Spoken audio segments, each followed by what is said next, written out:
Hello and welcome to Monday, Obscura Undead. Sup everyone, I'm Azzy.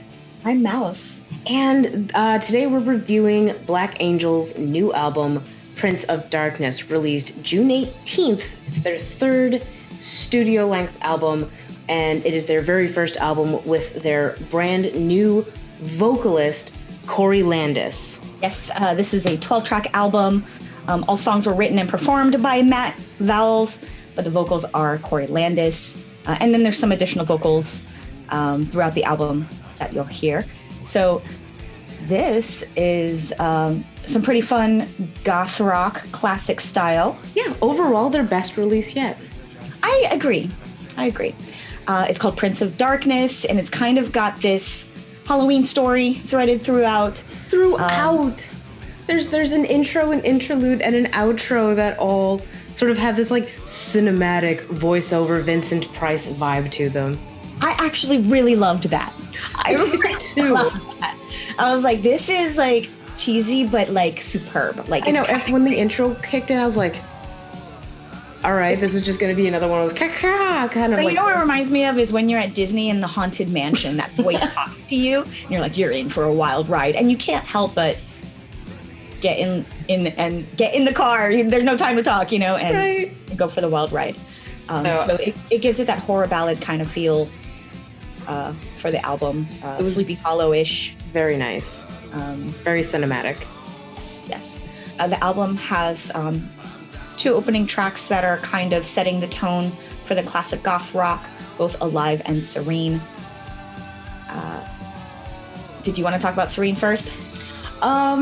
Well, I really enjoyed the vocals. I really enjoyed this track. It is a really lovely track, but I don't know. I'm just gonna come out and say it. All the songs are about like goth girls and relationships, and you know my feeling on that. I don't have a problem with that. I think it's got your instant classic goth girl's name, Serene, Christine, Alice, Lucretia, Isabella. You got it. You're right. It fits right in the pantheon. That's great. And the music itself is like Fields of the Nephilim, like early 90s UK or Euro goth, maybe even late 80s. But with better drums. Some second wave, but with updated, modernized, like kind of dark wave claps, which brings the whole sound forward. And that is something that I didn't notice on the previous albums. And I think that is a big improvement to this sound. We're not just inspired by the 80s and 90s, we are bringing it forward. And that is the point. And that's lovely.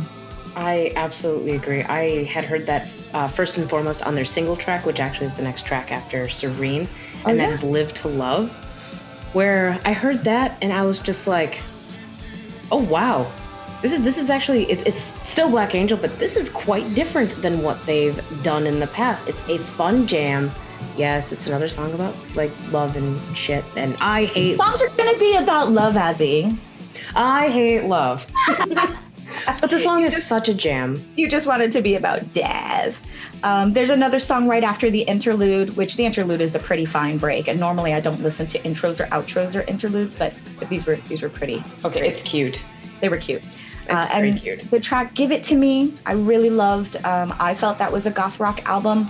The melody was really what stood out for this. It sounds like. It sounds like you are purposefully steeped in Black Angel world. And for the first time, as I reached that song, I was like, this is perfectly Black Angel. It can't be mistaken for another band. That's what I felt.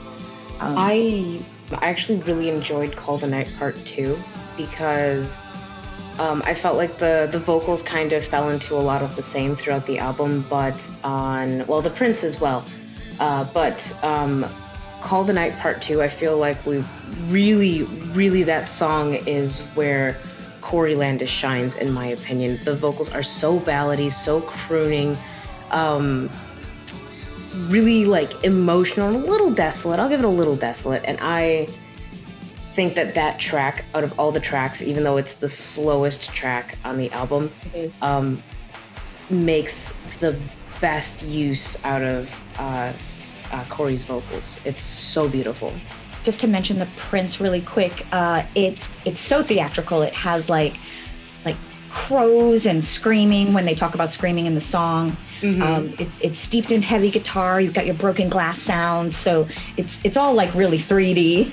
So it brings back that concept of the I don't know, the Prince of Darkness, Sleepy Hollow guy riding his black steed, which they mention a couple of times on the album. So that's brought up again there. And then After Your Call the Night track is another one that I really love called Secretly.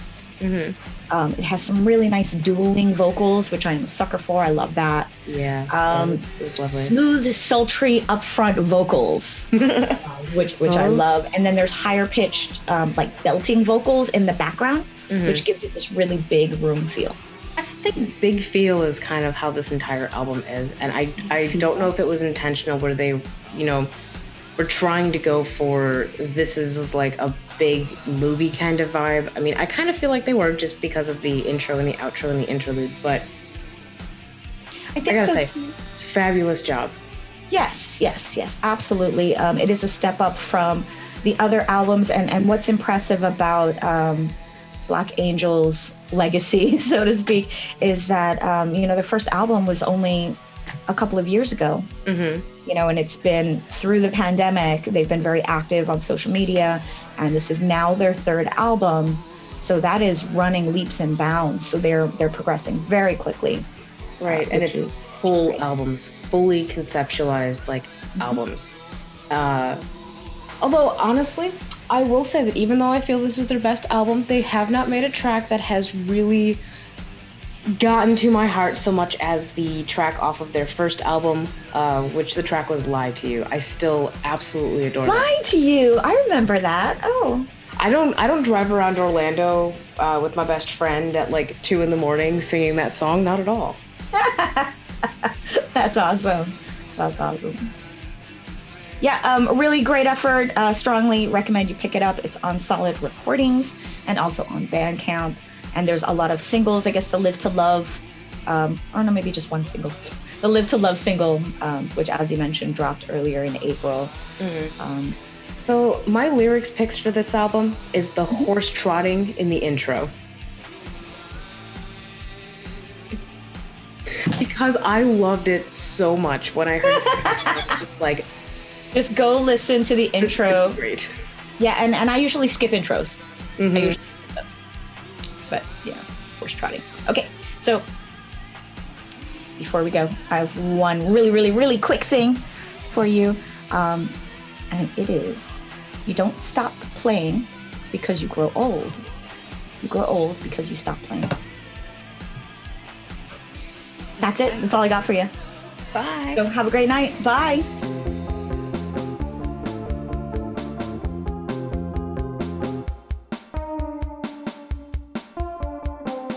This